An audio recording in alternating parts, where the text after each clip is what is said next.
প্রেসিডেন্টের বাসভবনের সুইমিং পুলে সাধারণ জনতার উল্লাস।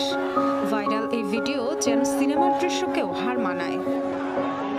বছরের পর বছর দাপুটে রাজাপাকসে পরিবারের আরাম আয়েশের প্রতীক এই প্রাসাদ, যার নিয়ন্ত্রণ নিয়েছে জনতা। বাগান থেকে বারান্দা, হলরুম থেকে বেডরুম, বিচরণ সব জায়গায়। এই বাড়ির জৌলুস দেখে বোঝা যায় তাদের জনগণের কথা ভাবার সময় নেই। এমন জায়গা জাতীয় সম্পদের অপচয়।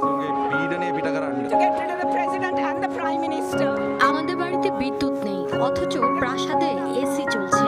তাদের ক্ষমতায় থাকার অধিকার নেই। আরো আগে বিদায় নিলে এই দিন দেখতে হতো না।